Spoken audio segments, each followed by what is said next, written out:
right. Welcome back to my channel. I know I'm like a couple of days late on this recap, but I promise I'm gonna make sure that I get these out at least the next day going forward. So, all right. So y'all know we here to review the first episode of Love and Marriage DC, and so I'm so glad I started reviewing Ready to Love DMV, then Ready to Love Potomac, or Ready to Love DC, then Ready to Love Potomac, whatever. The two Ready to Loves that was here in the city. First of all, I just want to say the fashions was on point.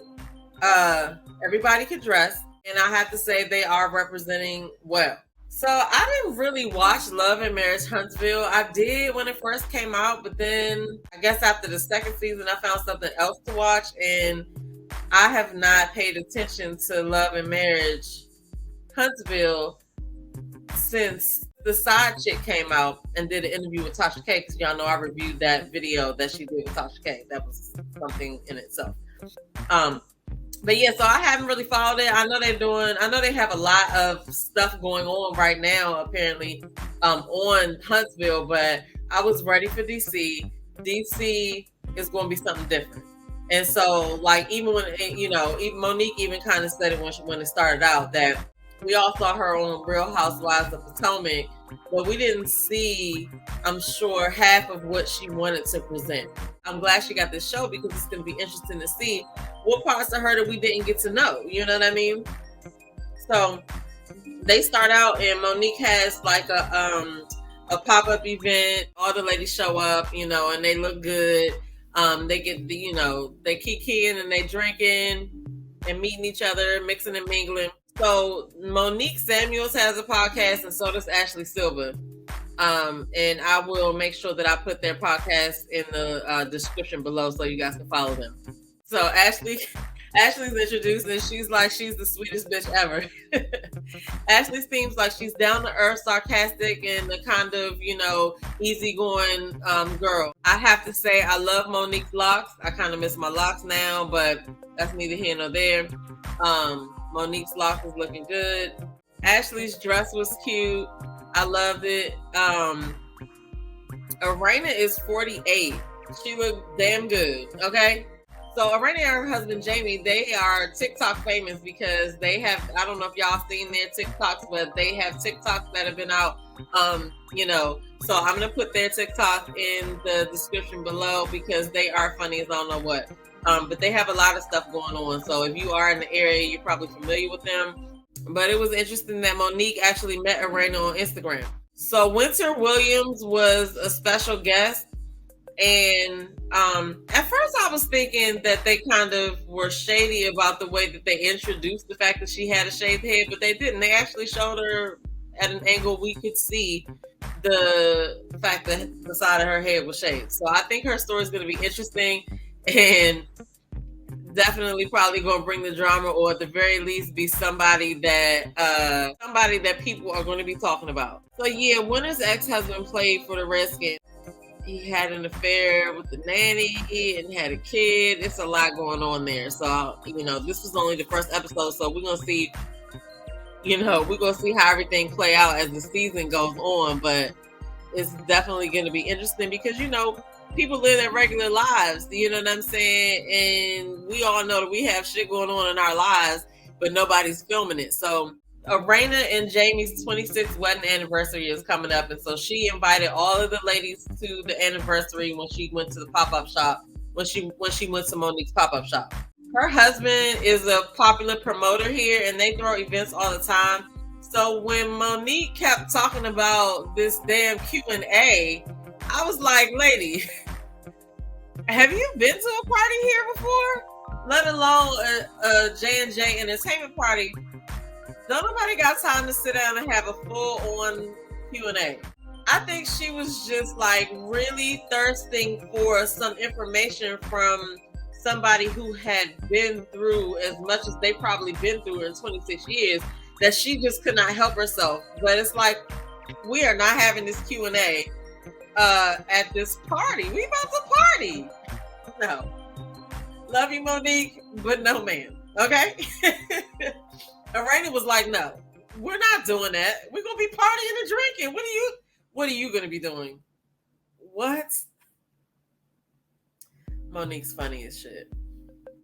So Ashley starts like joking about the age difference because Jamie and Lorraine have been married for 26 years, but they've been together for 30 years. So when they got married, Ashley is in her 30s and she said she was only 12. And Monique realized she was young as well. But I was like, that's funny as hell. I think it was all in fun. But Lorraine looks good. Shoot. She's doing it.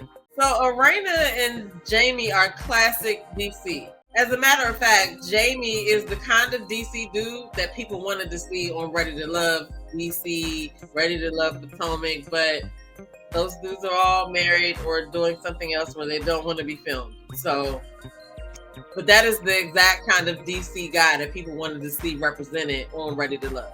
So then, like, we go to a part where we see Chris Samuels trying to get back into shape. You know what I'm saying? He's struggling with his little workout, and Monique got some orders for her business to go out. She's like, when you gonna take my orders out? Because you bullshitting in here. And they go, kind of like a little soft back and forth or whatever. And Monique mentions that she has not worked out in years. I think she has this, I think she's on a vegan diet though, whatever. But she looks damn good not to have to work out. Shoot, I need to go to the gym tomorrow. But, a lot of the stuff that they're going to be opening up about in this season is going to be their real lives. And so Chris says that he realizes that the emotional connection between him and Monique is falling off lately. So I feel like in this, we're going to get to see some real life stuff, real life issues that families go through, families deal with, what happens in some marriages and how people deal with stuff. I think this is going to be really interesting to see because, DC people or people from the DMV, like we are kind of laid back as a whole. Like it's like, a little bit of I don't give a fuck dumped on our city because there's certain things that we just don't give a fuck about. But that's neither here nor there. For the most part, we are like just laid back and chill. As a matter of fact, since we're talking about chilling, y'all follow me on Twitter because I think I only got 100 subscribers or followers or whatever you say. That's for Twitter, but I think I only got 100 people. So follow me at Just Chillin' over on Twitter, JSTCHYLN, Just Chillin'. All right. Anyway, back to this review. Jamie and Arena have a visually impaired child, but all of their kids are grown. So I think it's good that they're including him in this process because you get to see all of their family as a whole and how they rock. But he is fly. You know what I'm saying? They had a little scene in the beginning where she was like, I ordered you a mink and a turtleneck and you gonna look good. You gotta look fly. And he was like, well, what if it's warm outside? He's got some personality and some spunk. And if you guys follow them on their social media, if you're following their YouTube, you will see some of the stuff that they have kind of done throughout the years or whatever. But I got all their links below in the description. So check them out. So they also have an oldest son named Little Jamie. So Little Jamie and Big Jamie have a strained relationship. And Arena really wants them to work on it and, become closer.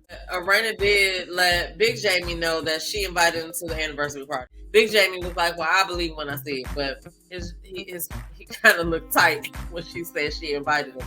So then we meet Ashley and DJ Quicksilver.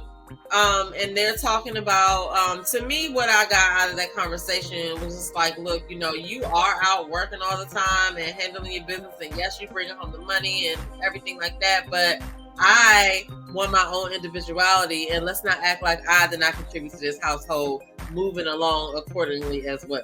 I felt her on that. So basically, I feel like she's just asking for him to support her in her individuality. You know what I mean? But they seem like a funny family. Even the kids are hilarious. The daughter was like, you need to make my lunch. So then we see Arena take little Jamie to go get a car. I don't know if they actually got the car though, because I see them getting something else. But it was a good scene or whatever, because she got to tell him exactly how she was feeling about his relationship with him and his father. And, I think that when boys realize that they've disappointed their mothers, that kind of turns them around, some of them. I think it did affect little Jamie to see his mom feeling some type of way about him and his dad relationship, because he knows that he is the one that needs to get his shit together. So they have the anniversary party. The anniversary party is fly. Everybody looks good. They're having fun. Big Jamie and little Jamie got to have a heart-to-heart conversation. Big Jamie gave his tough love to little Jamie, but little Jamie also let him know, look, I need to hear you say you love me sometimes. You know what I'm saying? So that was a good father-son conversation that they had. And I'm pretty sure it was a lot longer than they filmed, but it was necessary. But I can't wait to see how their relationship goes as the show goes on, or the conversations that they have as the season plays out. So while they're at the party, Monique starts to try to do the Q&A thing again. Girl, no, stop. Y'all could go out to dinner one day, or have a girls' night, or have a couples' night, or whatever. Like, that's a better situation for a Q&A. When you're in someone's home and you guys have decided that you're going to be chilling and talking for the next couple of hours versus partying. Come on, Monique. No. I also saw the other couple that's supposed to be on the show, and I'm guessing they come on towards the end, but there's a couple called the Lions, and they are into real estate, and I think she's a hairdresser. But anyway, when they come up, I'll definitely let y'all know who they are. Follow me on Instagram as well, because I do try to support all of my Black entrepreneurs. So anybody that's on the reality shows that I review, if they have a business to share, I'll share it. Anybody in the area that knows me knows that I like to share Black entrepreneurs. So always make sure you check my Instagram, check my Twitter. You never know what I might be sharing, but I always promote Black businesses everywhere I go. Which that brings me to the next thing. If you're not following Relationship Entertainment Television, definitely make sure you follow them on Instagram and YouTube. And you can find them on Roku, and you can download an app for Android or iOS. Now, I'm telling you about Relationship Entertainment Television because I got a show on there. I do Positive Black News, and I always highlight one Black entrepreneur of the week. So follow me on all of my social media. Definitely follow Relationship Entertainment Television on Instagram and YouTube. Anyway, okay, back to the review. So the Lions were there. When they were all sitting in that circle booth, they had pulled up chairs and a table to the booth. I guess there wasn't enough room for everybody in that one booth. And in the scene where JT actually talks to little Jamie, it looked like he got a little emotional there. So that was a very real conversation, and we love to see it. So then Monique and Chris start talking about the how the party was and how they had fun, and how Arena and JT didn't want to get into sharing no secrets. Like, I don't know what kind of parties y'all be going to, but like, who the fuck wants to talk about that shit at a party where it's loud music and drinks and people are coming to congratulate you on your 26 years of marriage? Like, why would you want to sit there and have a Q&A? Like, I'm just so confused as to why they thought that was just like, why are y'all shocked that y'all didn't have the conversation there? Like, it's a party. Plus, they being filmed. Like, it's only certain information you gonna get on camera, ladies. So, like, save that question and answer thing for when y'all not filming and you have an actual, like, sit down, like, visit with them. I mean, but I will say that it is good that both Chris and Monique are trying to look for other tools, and they're trying to, figure out what to do to strengthen their marriage. I do think that that's good. So then, like, they get into a conversation. Apparently Chris was supposed to make this list of stuff for the life coach, and he didn't do it, and he was like dragging his feet on doing it. And so Monique is feeling some type of way about it, because it's like, she even says he doesn't want to do the work, which is messed up. But he is under the impression that, well, I was providing, I was, doing all of this, I'm not in the streets. But those are the things that you're supposed to do, Chris. But I think he just doesn't know how to connect with her, because it looks like from how they're arguing and what she's saying that it's been a long time that he hasn't been able to figure out how to connect the right way. So, but I think kudos to them for actually going to work on that, because the first step to fixing something is realizing that you got an issue to begin with. So kudos to that. I just love how transparent everybody's being on this. I mean, this is episode 1. We don't know how this stuff is going to play out, but so far so good. I'm loving it. I'm loving the vibe. But anyway, Monique and Chris, they kind of get into this back and forth, and he, in the middle of it says, okay, you right, like multiple times. And it's like, bro, oh my God, like, no, you can't just say that you're right. You can't just say that she's right. You didn't even let her finish talking. It'd be so funny because dudes really do be trying to get out of the argument or the potential argument that they see, and they be thinking in their minds, oh, I'm just going to say this and it's going to make everything better. But then that thing actually is obvious to us, and it makes everything worse. I saw it happen. And so anyway, they go back and forth a little bit, and he's like, it's going to be worth it. Just wait, just be patient. And she's like, I've been waiting for 10 years. So, it's a little bit of strain there or whatever. But like I said, the fact that they are actively trying to both work on it is a good sign. But I was sitting there for part of the argument, like, what is happening right now? So the previews of what's going to come up this season look really good. It looks like the shade is abundant in this season. So, I think this is the start of something good. So, I mean, I could be biased because I'm from here. And I'm a supporter just because it's NBC, but we'll see. So that's all I have for this episode. I'll see y'all next week for this on Sunday. I'm gonna make sure that I get the video out on Sunday, but definitely check out my channel for other reviews because I have a bunch of other shows that I'm reviewing. But this one's gonna be my fave for now. So check the description box. All of their links are below, and make sure you guys leave a comment, like the video, and subscribe. I'll see y'all in the next video. Peace.